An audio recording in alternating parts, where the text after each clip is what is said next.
Assalamualaikum warahmatullahi wabarakatuh. Perkenalkan, nama saya Mita Mawardianti. NIM saya 19 10 10 50 39 28. Saya dari Universitas Pamulang akan menjelaskan tentang gaya hidup dan konsumsi. Apa sih yang kalian ketahui tentang gaya hidup dan konsumsi zaman sekarang? Mari kita jelaskan. Pengertian konsumsi gaya hidup secara umum adalah suatu kegiatan yang bertujuan mengurangi atau menghabiskan nilai guna suatu barang atau jasa dalam rangka memenuhi kebutuhan hidup. Sedangkan gaya hidup adalah bagian dari kebutuhan sekunder manusia yang bisa berubah bergantung terhadap zaman atau keinginan seseorang untuk mengubah gaya hidupnya.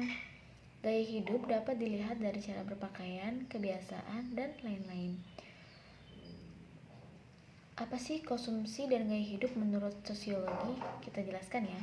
Konsumsi tidak hanya dapat dipandang sekunder, tapi bisa memenuhi kebutuhan yang bersifat fisik dan biologis manusia, tetapi berkaitan dengan aspek-aspek sosial budaya.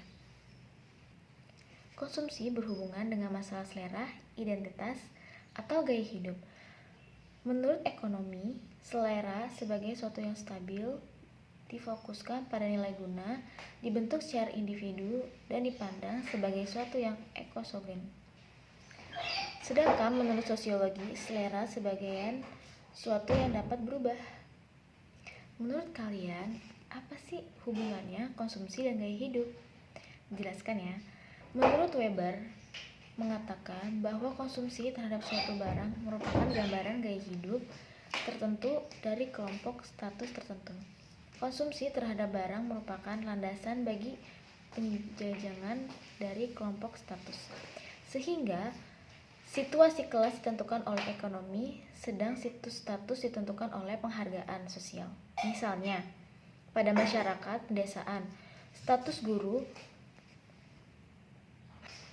dan pedagang lebih tinggi guru, walau pendapatannya lebih besar pedagang. Hal ini dikarenakan guru mempunyai peluang yang besar untuk mencari peluang tambahan. Sebagai contoh bekerja sampingan sebagai pedagang, guru akan lebih berhasil daripada pedagang tulen. Menurut kalian, gimana sih gaya hidup di Indonesia? Kayaknya sudah tidak asing lagi ya gaya hidup di Indonesia itu kayak gimana. Gaya hidup merupakan gambaran bagi setiap orang yang mengenakan dan gambaran seberapa besar nilai moral orang tersebut dalam masyarakat sekitarnya. Gaya hidup juga berkaitan dengan perkembangan zaman dan teknologi. Kelas menengah di Indonesia banyak dibicarakan karena dianggap sebagai agen penggerak kemiskinan masyarakat atau cara pendekatan konflik kelas menengah atau penerobah kemampuan atau politik dan ekonomi. Apa sih dampaknya kalau kita mengikuti gaya hidup yang zaman sekarang? Konsekuensinya adalah berkembangnya toko-toko yang terus menjual produk-produk yang berhubungan dengan simbol-simbol keagamaan. Selain itu, munculnya tawuran-tawuran baru dan berumroh ke Mekah atau berziarah ke tempat yang ada hubungannya dengan sejarah Islam. Menurut kalian, zaman sekarang bagaimana sih kehidupannya? Kalian jawab sendiri ya di komentar. Sekian penjelasan dari saya tentang gaya hidup dan ekonomi. Maaf jika ada kesalahan. Mohon maaf jika ada kesalahan dari perkataan saya dan penjelasan dari saya. Wabillahi taufiq wal hidayah. Wassalamualaikum warahmatullahi wabarakatuh.